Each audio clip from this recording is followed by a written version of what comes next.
ով է ավերողը, հարցում, ով է, գիտեք, ով, անմիջապես բոլորի միտքը այնտեղ է գնում, եթե ավերող է, ուրեմն սա բացասական կերպար է, դատապարտելի մեկն է, և նրանք ովքեր, որ քաջածանոթ են Աստծո խոսքին, հայտնության 9-րդ գլուխ 11 համարում այսպես է գրված, եկեք կարդանք, մեծ նեղության շրջանի իրադարձություններից է, գուբից մալախներ են դուրս գալիս և իրենց վրա թագավոր ունեին անդունդի հրեշտակը, որի անունը եբրայեցերեն Աբադոն է և հունարեն Ապողյոն, որ թարգմանաբար նշանակում է ավերող կորուսիչ։ Հենց սկզբից ասենք, որ նրա մասին չենք խոսելու։ Հիմա, ով է ավերողը, նորից հարցում ենք հղում։ Եվ պատասխանը չունեք, և շատ-շատերը չունեն։ Մի քիչ որ սպասեք, պատասխանը կստանաք։ Պիտի խոսենք մի անձնավորության մասին, որ փայլուն նկարագիր ունի Սուրբ գրքում, թեև իր մասին շատ չէ գրված։ Սա այն անձնավորությունների շարքում է, որ կոչվում է չբարձրաձայնված հերոս, unsung hero անգլերենով։ Լավ պիտի ասեք, եթե այդպես է, բա անունը ինչի է կոչվում ավերող, թարգմանաբար է այդպես, և մեղքը իրենը չէ, ծնողներն են այդ անունը դրել, թող նրանք էլ պատասխան տան, թե ինչի իրենց զավակի անունը դրեցին ավերող։ Քիչ հետո կկարդանք, մեկ անգամ ևս այս բացատրությունը տանք, այսինքն աստղանիշ դրեցինք և բացատրում ենք։ Երբ որ Սուրբ գրային որևէ անձի մասին խոսում ենք, բոլորովին էլ նպատակ չեք հետապնդում այդ անձը գովերքելու, քավլիցի, այլ այդ անձի միջոցով Աստծո գործը ներկայացնել, այդ անձի կյանքի մեջ Քրիստոսի դերակատարությունը ներկայացնել, սա է ամբողջ նպատակը։ Դրա համար երբեք ու երբեք չմոռանանք հետևյալը, ամենակարևորը, Եբրայեցիս 12-րդ գլուխ և 2-րդ համար, Հիսուսին նայենք, մեր հավատքի առաջնորդին, այսինքն նրա վրա կենտրոնանանք, ու կատարողին, այսինքն մեր հավատքը գործադրության մեջ դնողին Սուրբ Հոգու միջոցով, որ իր առջև եղած ուրախության համար խաչը հանձարավ,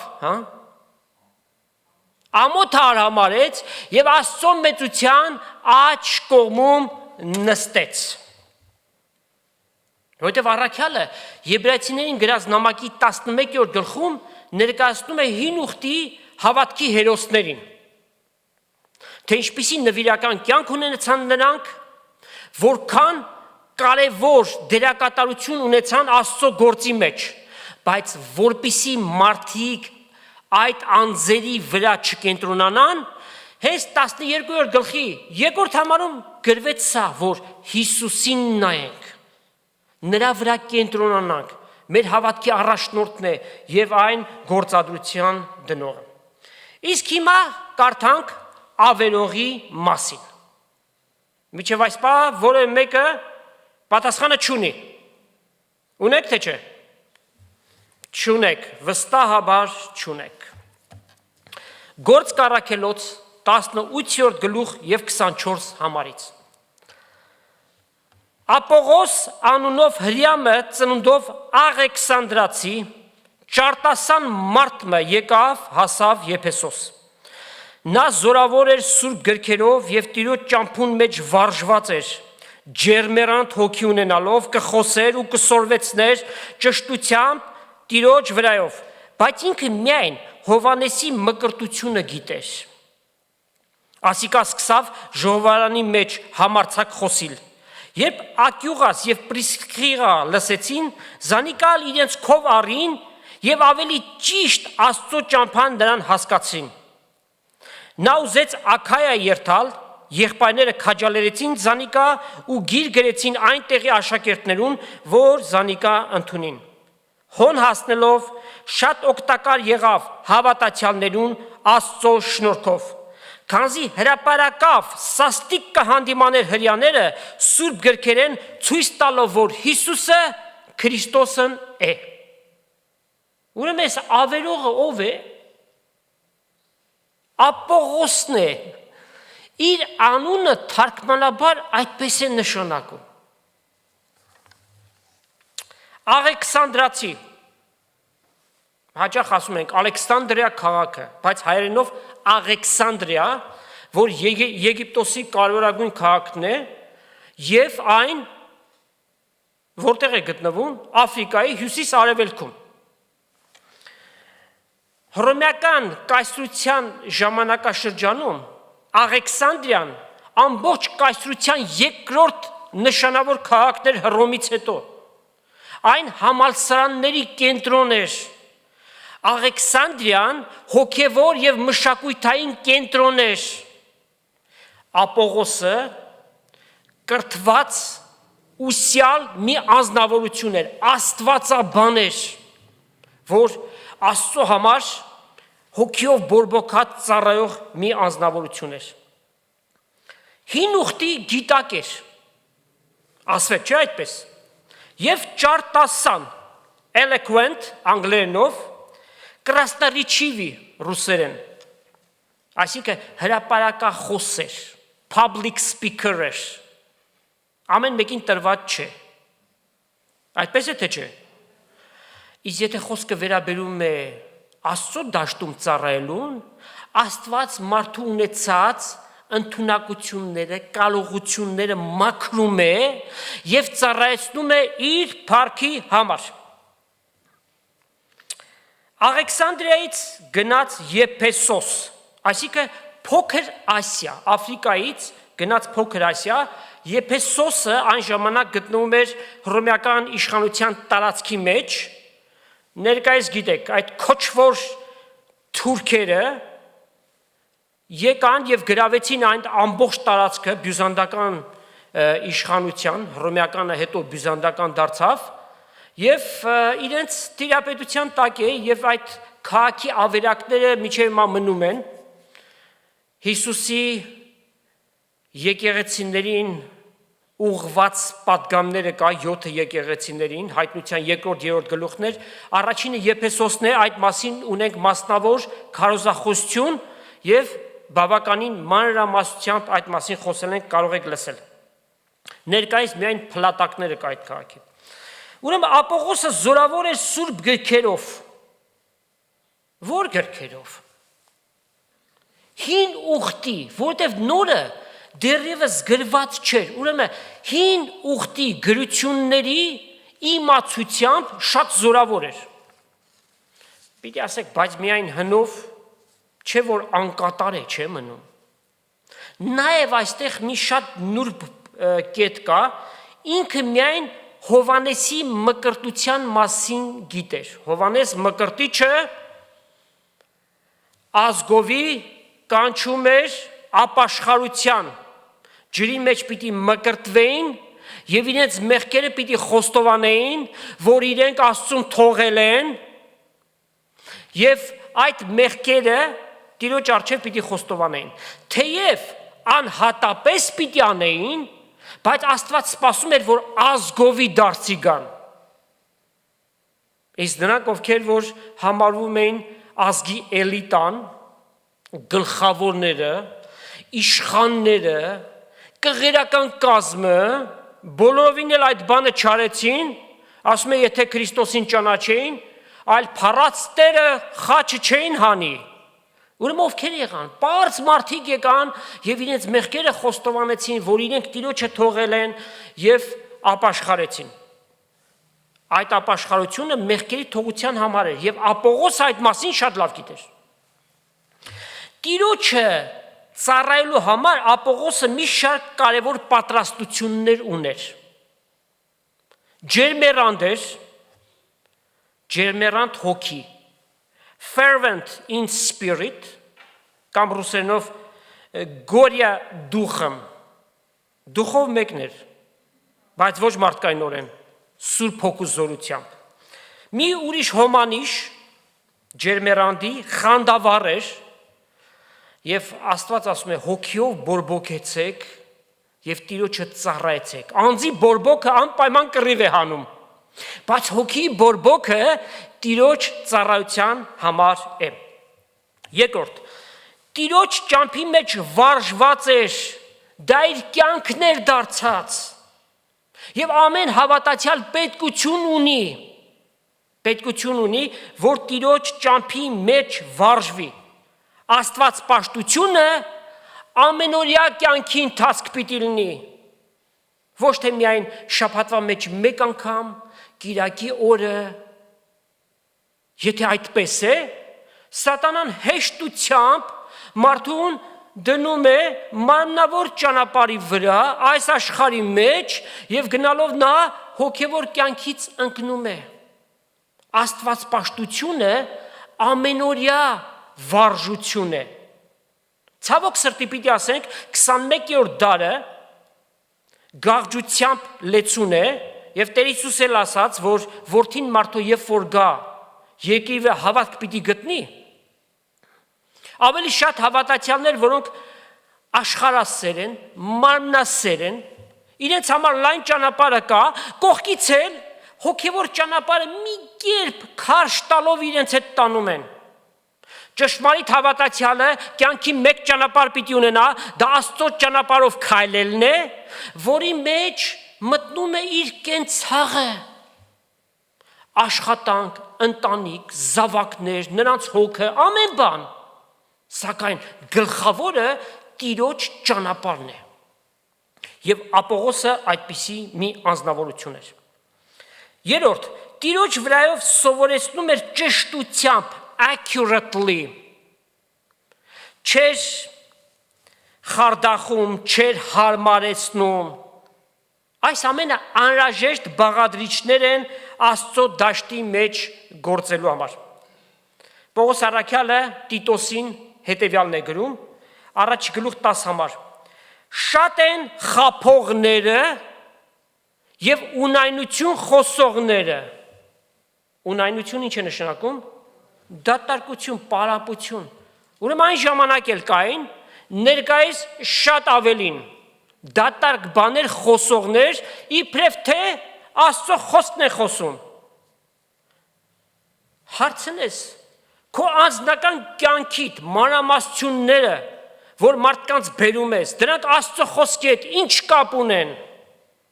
Ինքը, իր ընտանիքը, զավակները, անցյալ օրը ինչ ընկերոջը տեսավ, ինչ բանը խոսեցին։ Ունայն եւ դատարկ բաներ, որ միմյանց իրենց անձն է ցույց տալիս եւ մարդկանց մղում է, որ ոչ թե Հիսուսին նայեն, այլ այդ անձնավորությանը նայեն։ Էլ չասենք երազ ու տեսիլք, ինչքան ասեք։ Եթե երազ ու տեսիլք կա, անպայմանորեն երազահաններ էլ պիտի լինեն, չէ՞։ Պիտի այդ անձի երազը կամ տեսիլքը մեկնաբանի։ Եվ այդտեղ սկսում է արդեն գուշակություններ, որից հետո գալիս են սուտ մարգարեություններ, որքան ասեք։ Եվ անցած օրերի մեջ Հայաստանի վրա այնքան սուտ մարգարեություններ խոսվեցին, որ երազ է տեսել, երազի մեջ ինքը հայտնվել է Մասիսի լանջերին, եւ Աստված իրեն հայտնվել է ու ասել է, որ շատ վատ պիտի լինի։ Դա 2 ամիս առաջ էր։ Բայց այն ժամանակ ասեիր, երբ որ շատ վատ եղավ, նոր մեջտեղ եկար, եւ որպեսզի իրենց ասածները հաստատեն, գնացել է հովիվների եւ քարոզիչների մոտ եւ նրանք իրեն ասել են դա Աստծուց է։ Ողբամ ձեր վիճակ, եթե այդպես է։ Այդպես եք դուք հասկանում Աստծո խոսքը։ Նոր հայտնություններ չկա, ինչ որ կա գրված է, կնքված է, վերջնական է։ Կամ Դանիելի մարգարեության մեջ թագավորությունները, որոնք պատմականորեն եղան եւ անցան։ Բաբելոն, հունական, պարթևներ մարեր, հռոմեական կայսրություն, դրանք ներկայացված են կենդանիների միջոցով։ Եվ հեռուստակապի միջոցով իրար հետ խոսակցության են մտնում եւ այնտեղ գրված այդ կենդանիները, որոնք վերաբերում են հունական թագավորությանը, պարթևներին եւ մարերին, ներկայացնում են հայ-ադրբեջանական պատերազմը եւ մարդկանց սին խոստումներ են տալիս հաղթանակների։ Եվ որպեսզի հաստատեն այդ ամեն բաները, մի քանի քույրերի, տեսիլքների եւ երազների միջոցով ամրապնդում են նման բաները։ Սուտ մարգարեներ վերջի ժամանակների մեջ պիտի հայտնվեն եւ պիտի մոլորեսնեն մարդկանց։ Աստված մեզ կանչել է մաքրամաքուր, անխարդախ Աստծո խոսքը խոսելու։ Այն ինչ որ գրված է, դրա հիման վրա։ Աստծո խոսքը Աստծո խոսքով պիտի մեկնաբանվի անպայմանորեն։ Եվ Ապողոսը այդպիսիներից մեկն էր։ Ճշտությամբ Տիրոջ խոսքը սովորեցնում էր։ Պողոս առաքյալը Տիմոթեոսին այսպիսի մի պատվիրան է տալիս, անձնական։ Երկրորդ գլուխ 15 համար, ջանա քո անձդ ընտիր ցույց տալու Աստծո առջև, ոչ թե մարդկանց, Աստծո առջև։ Այնպիսի բանվոր լինելով, այսինքն մշակ էրգատոս հունարենով, որ պիտի չամաչես ճշմարտության խոսքը շիտակ բացատրելով։ Եթե շիտակ չբացատրես, եւ հետո Աստծո խոսքով ապացուցվի քո սխալ խոսածը խոսքը, մարդկանց առջև էլ խայտարակ պիտի լինես, նամանավանդ, երբ որ Քրիստոսի ատյանի առջև կանգնես, ինչ պատասխան պիտի տաս, երբ որ խարդախում ես Աստծո խոսքը։ Ապողոս Եփեսոս հասնելուն պես ժողովարանի մեջ համարձակությամբ սկսեց խոսել, այսինքն քարոզել։ Այս համարձակությունը որտեղից էր։ Աստված երբ որ մեկին գործածում է, երկնային կնիքով կնքում է, օծում է եւ տալիս է այդ համարձակությունը խոսելու համար։ Ողջամիտ վարդապետություն, Աստծո խոսքը, Աստծո խոսքով բացատրելու համար։ Ապողոսը ըստ 5 կտակարանի իր քարոզչության նյութը ինչը պիտի լիներ։ Մեսիան եւ նրա գալուստը, որտեղ մարգարեությունների մեջ Մեսիայի մասին գրված է իր ծննդով, կուսական ծննդով, միջև իր երկրորդ գալը եւ նաեւ իր թագավորության հաստատելը։ Թեև հрьяաների համար առաջի անգամ պիտի գա, որովհետև նրանք առաջի իր գալուստին չհավատացին եւ պիտի հայտնվի, բայց այն ժամանակ իրենց համար շատ ահավոր բաներ պիտի տեղի ունենա, մանավանդ մեծ նեղության շրջանի սարսափները պիտի անցնեն, 2/3 պիտի կոտորվեն, միայն 1/3 պիտի մաղվեն եւ մտնեն հազարամյա թագավորություն։ Եվ նաեւ ըստ Հովանես Մկրտիչի կատարած մկրտության ինքը շատ լավ գիտեր մեղքերի թողության համար խոստովանություն անելը։ Սակայն պետք է որ նա ավելին իմանար Մեսիայի վրայով։ Եվ Աստված այս բանը նրա համար հոգացել էր իդեմս մի զույգի Ակյողաս եւ Պրիսկիղա։ Եվ ինչ է գրված, իրենց տունը տանելով պատմեցին Հիսուսի Մեսիան լինելու մասին եւ Աստծո ճամփան նրան հասկացրեցին։ Այսինքն ներկայացրեցին Հիսուսը որպես Քրիստոսը, որպես Մեսիան, որ ահավասիկ այն ազնվորությունը, ում որ մերժեցին, ում որ խաչը հանեցին, նա էր Մեսիան, կուսական ծնունդով եկավ, չարչարյաց կյանքով, իր խաչելությամբ եւ հարությամբ երկնքի ճանապարհը բացեց եւ խոստացել է, որ երկրորդ անգամ պիտի գա։ Եվ նա հասկացավ այդ բանը։ Այստեղ տեսնում ենք Ապողոսի խոնարհությունը։ Նա չասաց, որ այս ովքեր են, որ կանից բան սովորեցնեն։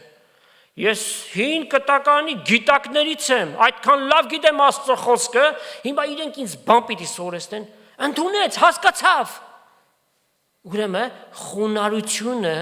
Աստծո եւ մարդկանց առջև շատ կարևորագույն մի առաքինություն է։ Եթե մի բան չգիտես, սովորի, ամոթ է, չիմանալը եւ չուզենալը սովորելը, եւ դատապարտելի է։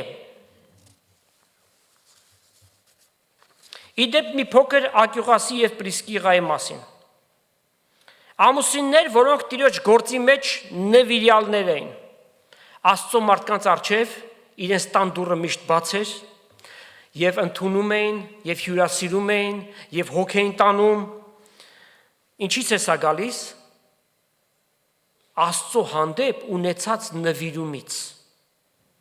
Եվ Աստված ներգործում է եւ նրանք էլ իրենց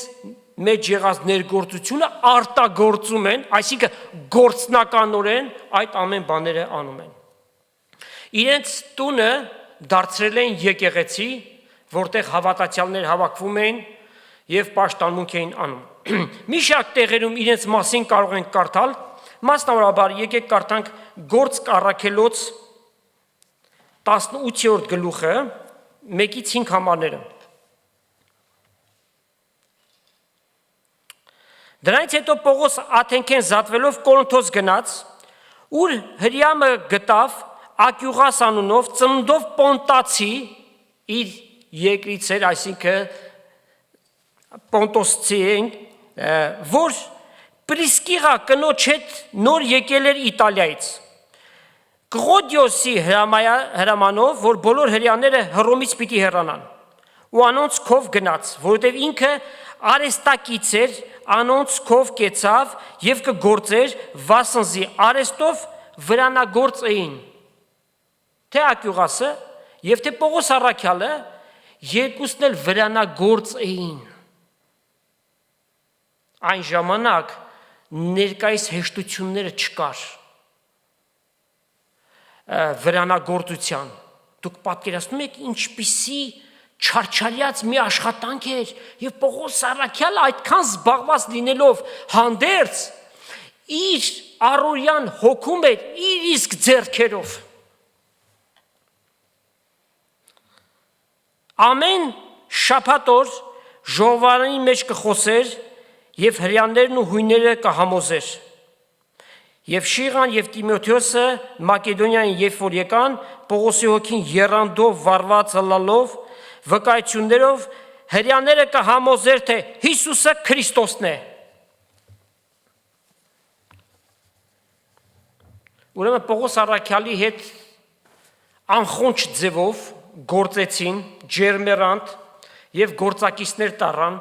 Ակյուղասը եւ Պրիսկիղան։ Պատահական չէ, որ Պողոս առաքյալը իր շատ գրությունների մեջ նրանց անունները շեշտում է։ Եվ այդ գործակցությունը միայն այդ պահի համար չէր, այլ երկարաժամկետ էր, որքան որ հնարավոր էր Տիրոջը համար գործելու։ Եկեք կարդանք նաև Հռոմեացիներին գրած նամակից 16-րդ գլուխ 3-ից 5 համարները։ Պողոս առաքյալն է գրում. Բարև արեք Պրիսկիղային եւ Ակյուղասին, Քրիստոս Հիսուսով իմ գործակիցներիս, որոնք իմ կյանքիս համար իրենց պարանոցները տվին։ Ինչ եք հասկանում։ Այսինքն նրանց գլխատեցին, ոչ, պատրաստ էին անգամ Պողոսին ծառայելու համար, ասել է թե Աստծուն ծառայելու համար զոհվել։ Որոնց ոչ միայն ես շնորհակալ կլամ, հապա հեթանոսներու բոլոր եկեղեցիներն ալ եւ անոնց տան միջի եկեղեցինալ։ Ուրեմն այս մարդիկ ընտրողաբար չէր, որ ծառայություն էին անում։ Բոլորին էին այդ նույն բանը անում։ Այս զույգը նաև շատ օգտակար գտնվեց Պողոսին։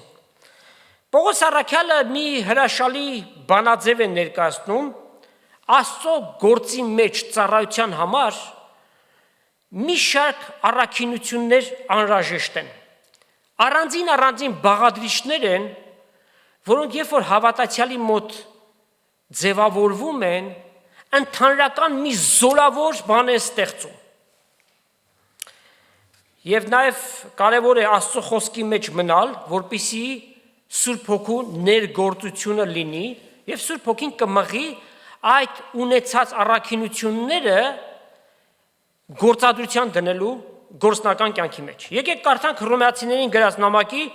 12-րդ գլուխ 9-ից 13 համարները։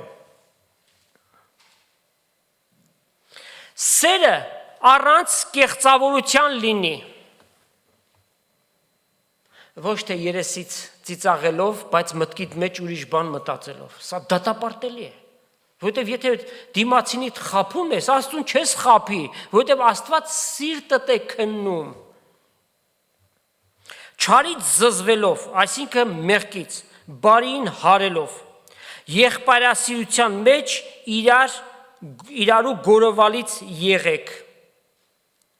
Իսկական թարգմանությունը հունարենից անաչառ եղեք։ Այն նույն կերպով ինչպես Ակյուղաս եւ Պրիսկիղա եղան, այսինքն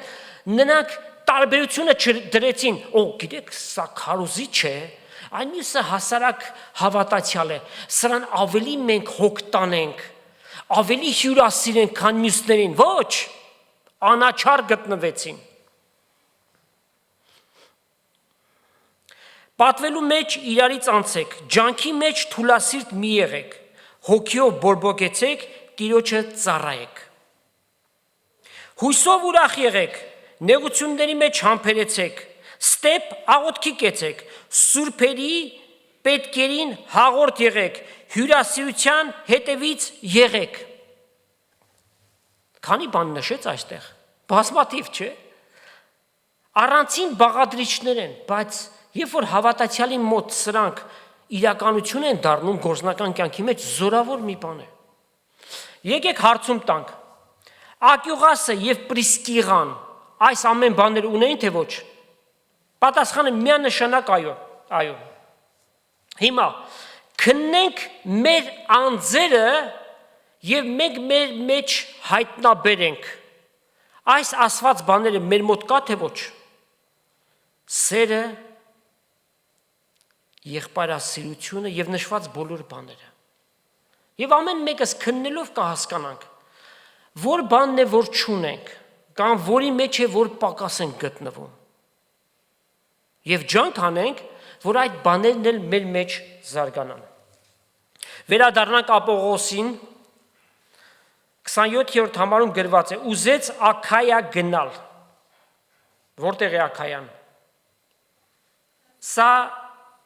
առանձին մի քաղաք չի, ոչ էլ մի բնակավայր է,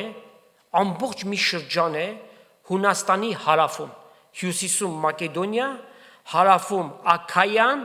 եւ սահմանակից նաեւ Կորինթոսին։ 27 համարը կարդանք։ Գործ Առաքելոց 18:27։ Նա ուզեց Աքայա երթալ, եղբայրները քաջալերեցին նրան եւ գիր գրեցին այնտեղի աշակերտներուն, որ Զանիկա ընդունին։ Այնտեղ հասնելով շատ օգտակար եղավ հավատացյալներին Աստծո շնորհքով։ Հոգևոր դաշտում քաջալերանքը շատ կարևոր մի հանգամանք է։ Encouragement։ Մեկս մյուսիս քաջալերենք։ Գիտեք, այդ քաջալերանքը զորացնում է, ամրացնում է, ոտքերիդ վրա ամուր է կանգնեցնում, կարծես թևեր է տալիս։ Հավատքի եղբայրներ եւ քույրեր միմյանց քաջալերում են։ Միմյանց համար աղոթք անենք։ Շնորհակալ եմ ձեզանից։ Եվ գիտեմ, որ աղոթում եք ինձ համար։ Տերը թող զորացնի եւ Տերը ձեր աղոթների համար ձեզ պիտի վարձատրի։ Օրհնության խոսք միմյանց։ Քաջալերանք։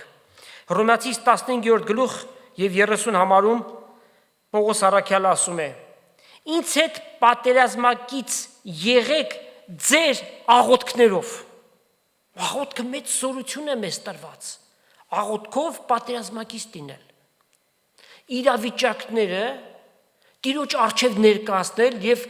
խնդրվածքով ու գոհունակ սրտով ներկայացնել, որովհետեւ Պողոս առաքյալը այնպիսի հալածանքների ենթարկվեց, այն երևակայելի հալածանքներ, որքան պետքություն ուներ այդ աղոթքների։ Իսկ Փիլիպեցիներին հորդորում է այս առումով Փիլիպեցիներին գրած նամակի 1:27-30 համարները։ Միայն թե Քրիստոսի ավետանին ինչպես կվայել է, այնպես վարվեցեք, որպեսզի եթե գամ ու ձեզ տեսնեմ կամ հեռվից լինեմ, ձեր վրայով լսեմ, թե դուք հաստատուն կկենաք մեկ հոգիով եւ մեկ շնչով պատերազմակից կլնեք ավետանի հավատքի համար, որևէ բանով մի զարուրեք հակառակորդներից, որ նրանց կորուստի ապացույցն է ու ձեր փրկության։ Այն էլ Աստծմե է, վասնզի ձեզ շնորհվեցավ Քրիստոսի համար ոչ միայն նրան հավատալ, հապա նրա համար չարչարվել էլ։ Նույն պատերազմը մղելով, որի մեջս տեսաք ու իմ վրայովս կլսեք։ Ուրեմն հավատքի կյանքը հոգևոր պատերազմի կյանք է։ Եվ եթե ճշմարտապես Աստծո ճանապարհի վրա ենք, անպայմանորեն այդ պատերազմի մեջ մենք ընդգրկված ենք, ուզենք կամ չուզենք։ Սա մեր ընտրությամբ չէ։ Աստծո դաշտն ես մտել, չարի կողմից հարձակումները աչի ձախից անպայմանորեն պիտի գան։ Սակայն այս ամեն փորձությունների մեջ երբևէ թևաթափ չլինենք։ Հիշեք հետևյալը. մեծ է այն հոգին, որ մեր մեջ է, այսինքն Սուրբ հոգին, քան այն հոգին, որ աշխարհի մեջ է, սատանայի հոգին է։ Եվ նաև գիտակցությունը հետևյալի, որ հոգևոր գործնությունը, հոգևոր գործը Տիրոջն է։ Մենք ուղղակի միջոց ենք, որ գործածում ենք Տիրոջ ձեռքերի մեջ։ Հետևաբար Տերը միշտ հաղթական է եւ իր սկսած գործը ինքը անպայմանորեն վերջնակետին պիտի հասցնի։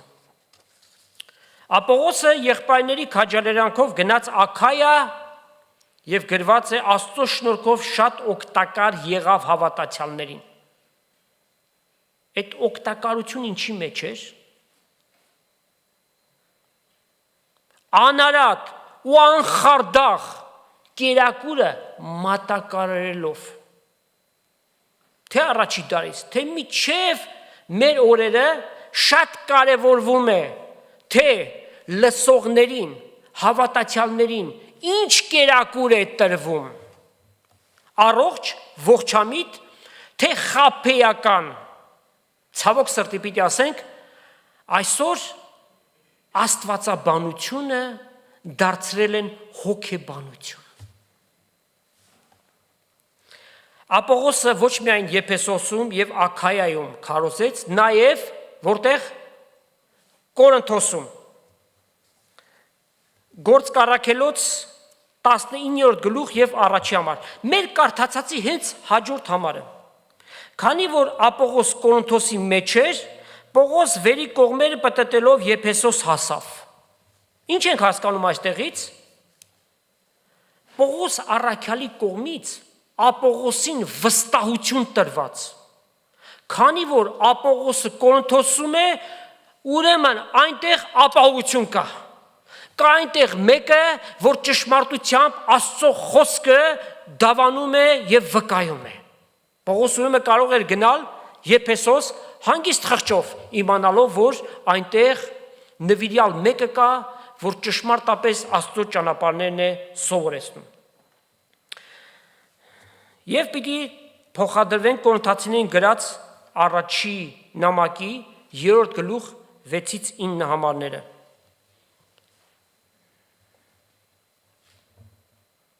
Այստեղ ենք Ապողոսին տեսնում։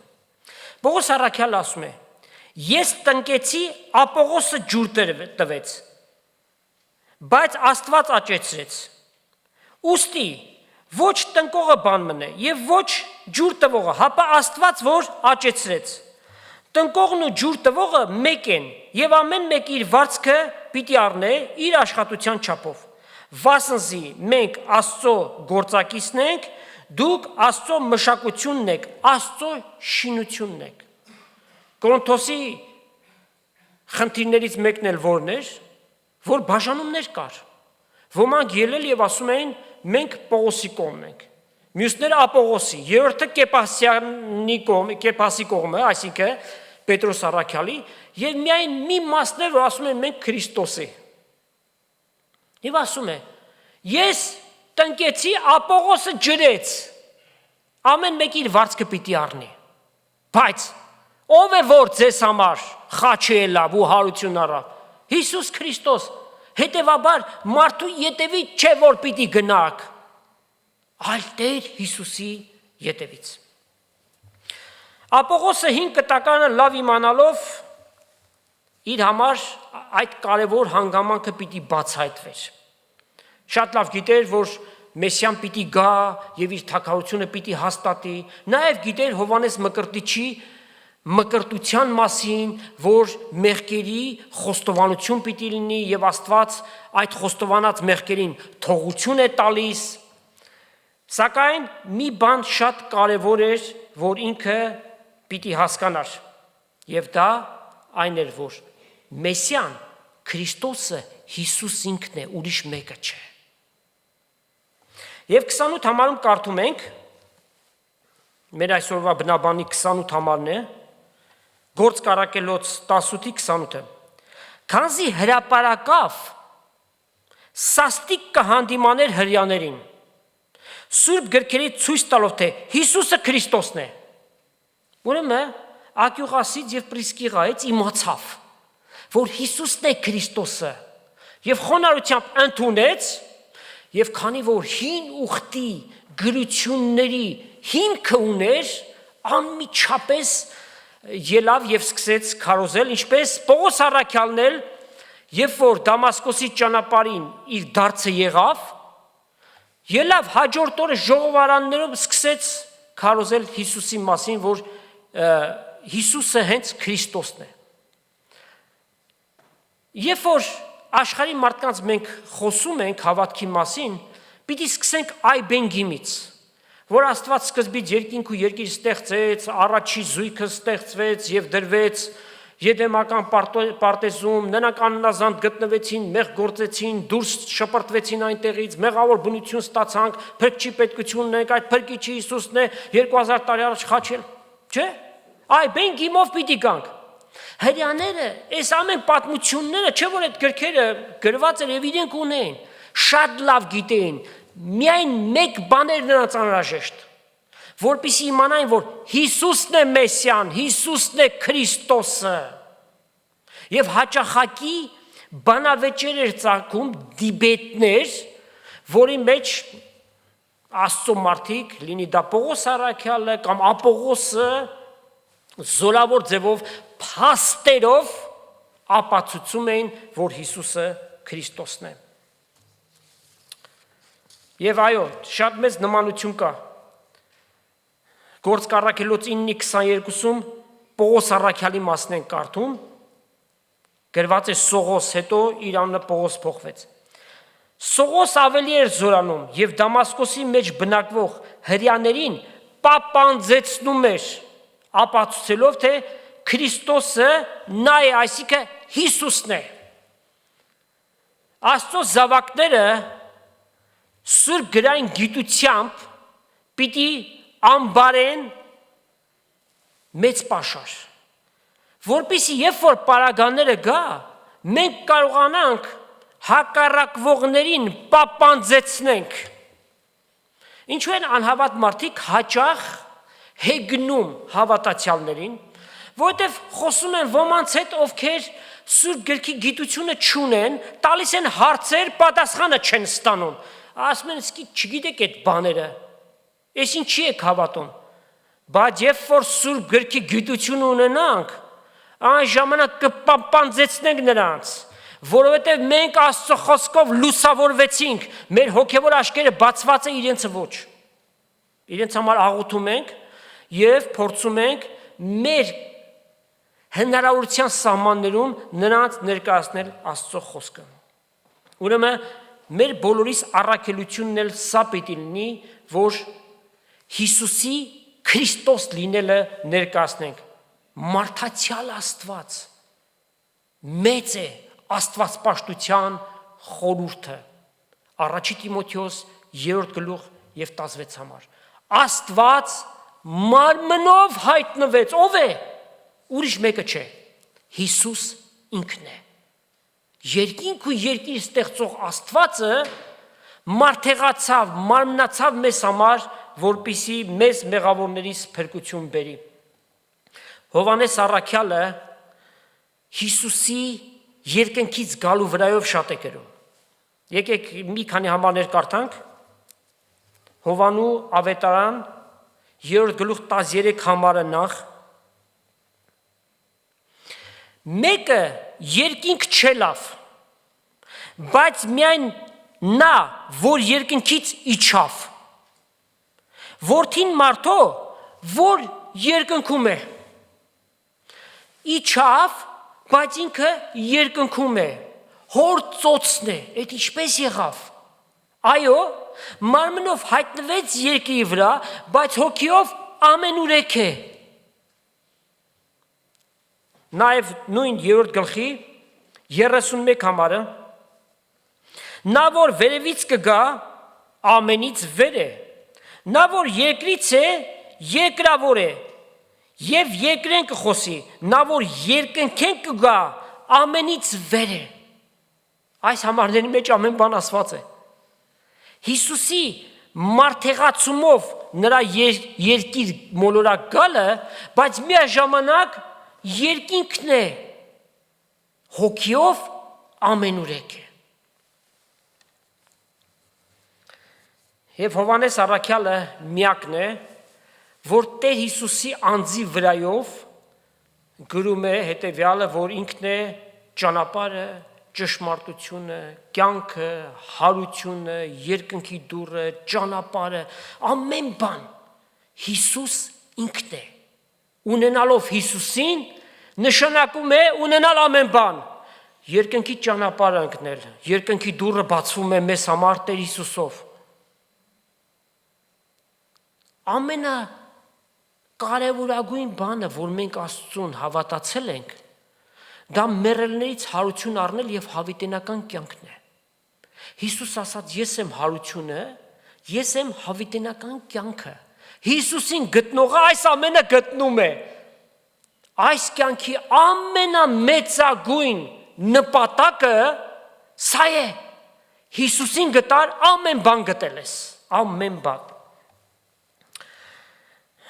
Ճանաչում ես Տեր Հիսուսին, ընդունել ես նրան որպես Տեր եւ Փրկիչ, քո կյանքդ իր հետ է դասավորված, քո որոշումները, կյանքիդ ընթացքը։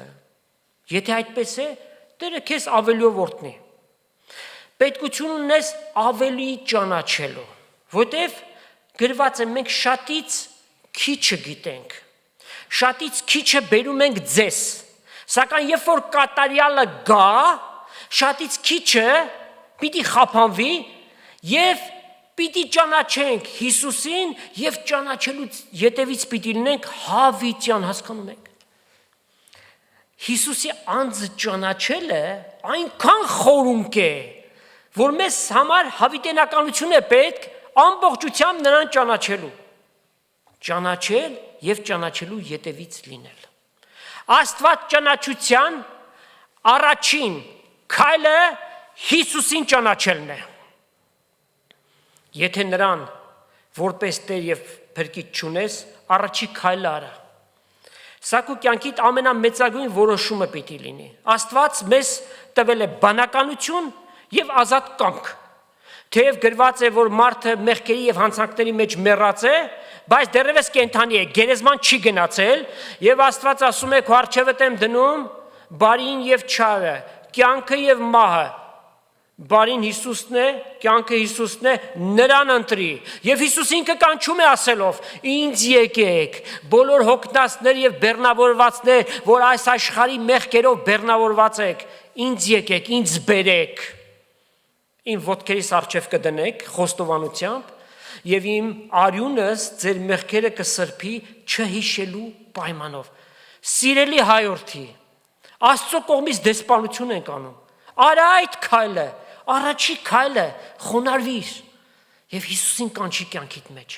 Քույսկ խոսքերով, քույսկ բառերով, սակայն այդ ամենը թող խնչի քո սրտիցդ բխած։ Եվ Հիսուս, որ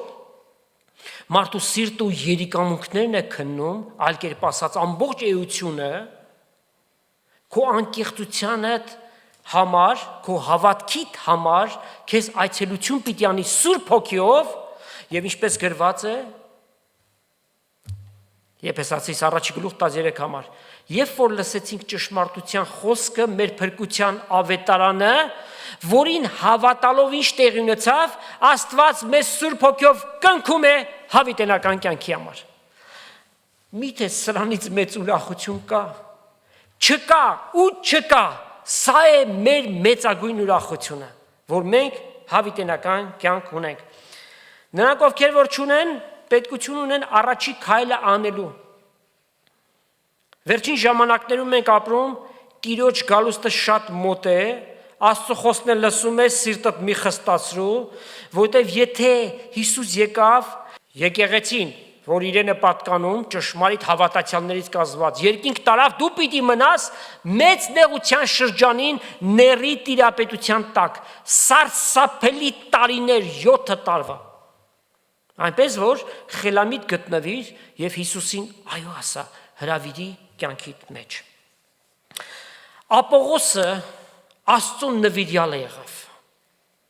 Եվ տեսակ որտեղից ուր հասավ։ Աղեքսանդրիայից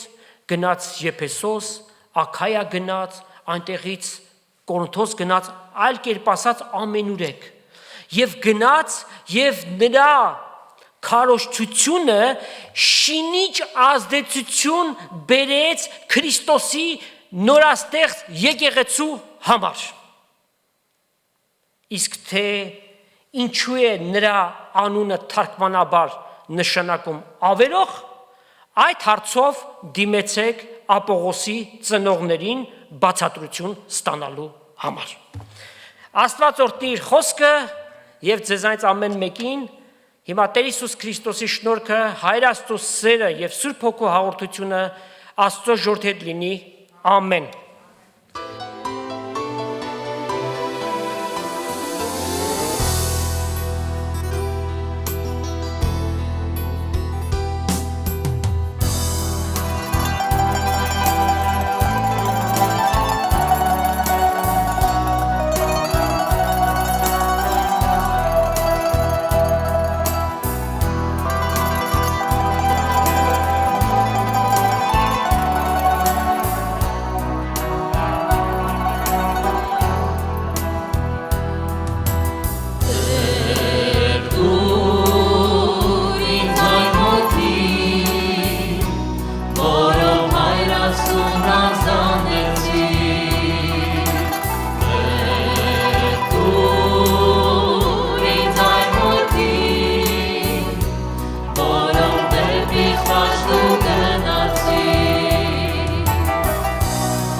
Jesus.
Ամեն։